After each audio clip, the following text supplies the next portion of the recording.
talk to so many friends who say, Ragtime is so timely. I'm so glad you're directing it right now. So I think there was something special about us doing it in an election year, in a year where immigration is an incredibly charged topic, in a summer where, you know, Black Lives Matter is you know, tragically relevant. I think Ragtime is beyond relevant always, but there are so many ways that, in particular this year, it should be in the public view. We basically applied to the National Park Service for a license, I think almost 2.5 years ago now, and figuring out how to stage something in a room like that is so historical kind of allowed us to have really special moments, I think, in the piece where we were acknowledging and saying, you know, we're here, we're on Ellis Island.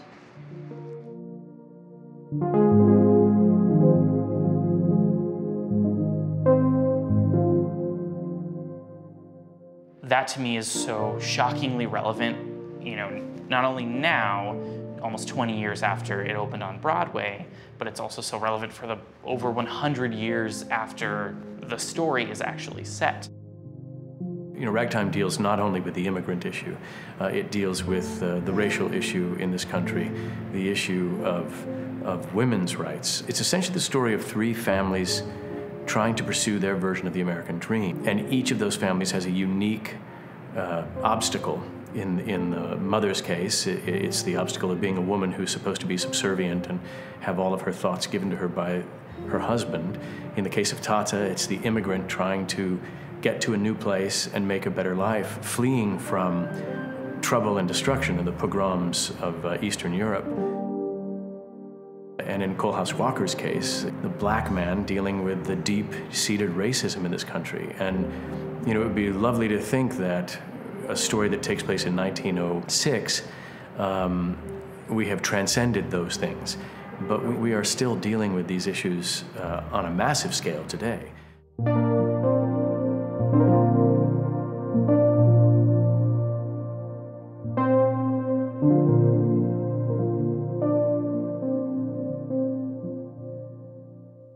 When I was a sophomore in college, I directed a production of the musical Violet on a moving bus, and really got me turned on to the form of site-specific theater.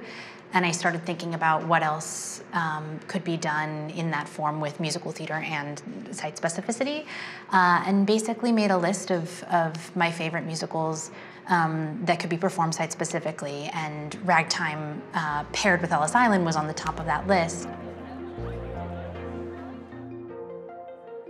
There are infinite challenges of working in a space like Ellis Island. The biggest challenge that we encountered was sound. The hall is built with these incredibly beautiful red brick tiles that basically complicate sound in the space to an enormous extent. And it's not built for theatrical performance. When you bring an audience to a site where they have never seen a theatrical piece before, the audience is already asking a lot of questions about what is going on, why are we here, why should this be here, how am I supposed to interpret this?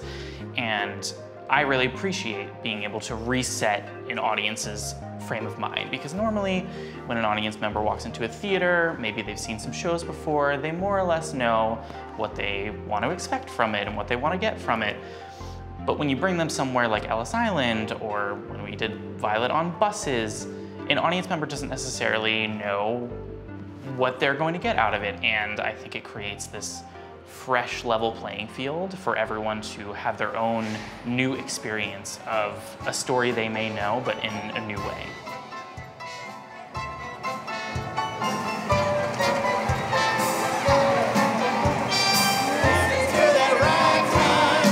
In Harlem, men and women of color forgot their troubles and danced, and reveled to the music of Kohlhaas Walker Jr. This was a music their own and no one else's. One young woman thought Kohlhaas played just for her. Her name was Sarah. It was kind of magical going out to the island, first we got on the ferry and they took us by the Statue of Liberty. What was great about that was when I had done the role on Broadway, as the character of Tata is coming into New York, he and his daughter, the little girl, are standing on a boat looking out during the number Journey On, and I used to imagine every night that we were seeing the Statue of Liberty right before we went to Ellis Island. So it was kind of great to get on this boat, go by the Statue of Liberty, and then come to Ellis Island to actually do the concert. Here in America, anything you want, you can be. Here in America. Do what you do, and the world will come to you guaranteed. It's a place where the history is very palpable. I mean, if you stop and think for 1 second about what happened there and how many people came through that island, and not the wealthy, because the wealthy got to go straight to Manhattan. So the poor immigrant, the poor huddled masses, would come through Ellis Island all in the hopes of making a better lives for themselves. Come meet the artist, big shot, oh yes, red, white, and blue. Hooray, and God bless, I'm a success, I'm a success, success, success. Instead of pretending to look out and see the Statue of Liberty, you could see the literal Statue of Liberty. It amplifies all of the emotions and all of the feelings that are coursing through myself as the character. I promised you America, and little one, we will find it.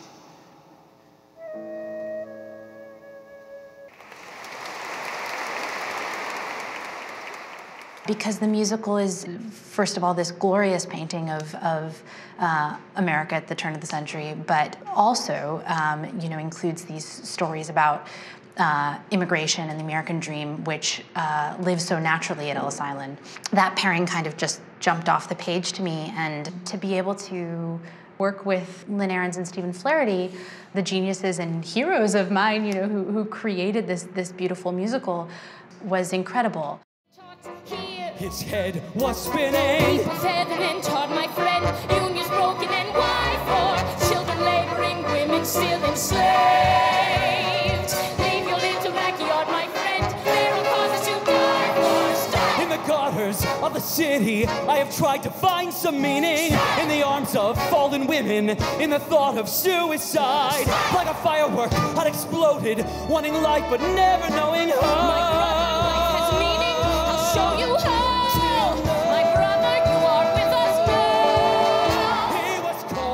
Her name, shouting what he did not know, and he found that he was standing on a chair with a heart as clean and new as the freshly fallen snow. When we put together the song list, we realized that it wouldn't make sense to try to put the songs in chronological order in the show, because we would end up with a truncated version of Ragtime, which is really just not what the authors intended.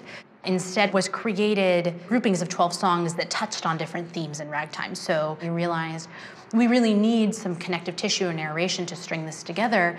And wouldn't it be amazing to have a narrator who can actually speak to the relevance of Ragtime?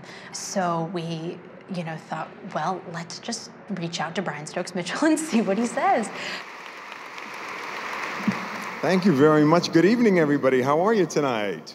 The way that we put together the narration was, he called me. We had an hour-long conversation about his experiences with Ragtime and what our set list was, and then we took bits out of that conversation and stories and wove them into narration that went in between the songs. So now we will turn our attention to two characters who seek freedom to ensure a bright future for their baby boy as they confront racism and bigotry.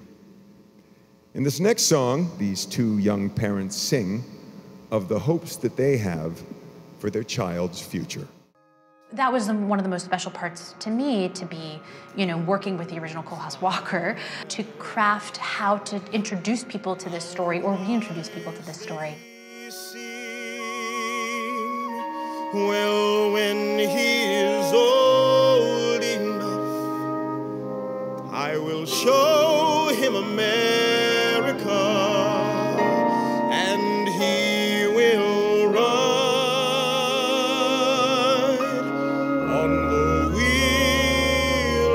of a dream.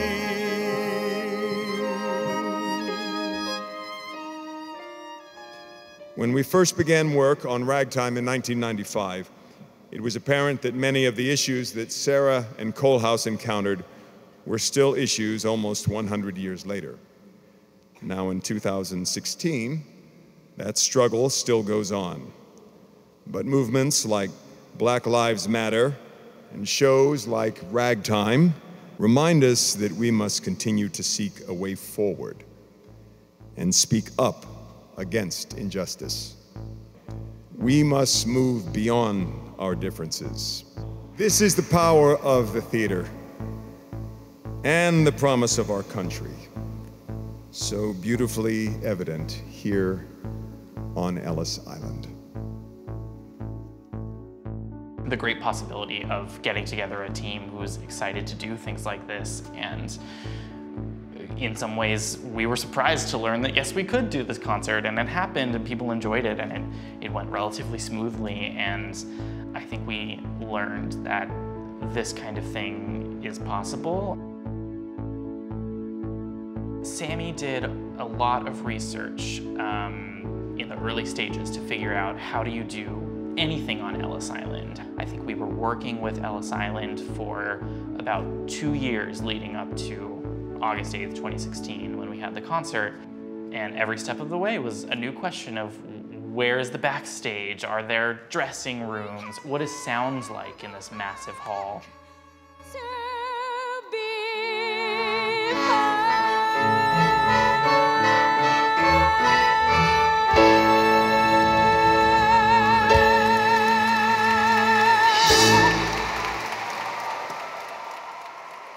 So it was an ongoing process of figuring out what does theater look like in this space that has not been used for theater before. We'll never get to heaven till we reach that day. I think working with a young director is always very exciting, because where a more experienced director has come up against things and might already feel like we can't do this or we can't do that, young directors tend to think they can do anything. And it's really thrilling to work with someone who thinks nothing can stop them. I've never run a room of 47 actors before, and that was daunting, let alone running a room with Tony and Olivier Award-winning actors in it. And they just kind of came to the table and said, we trust you, we're willing to take this, leap of faith and just go for it. And to a young director, that is the most amazing gift.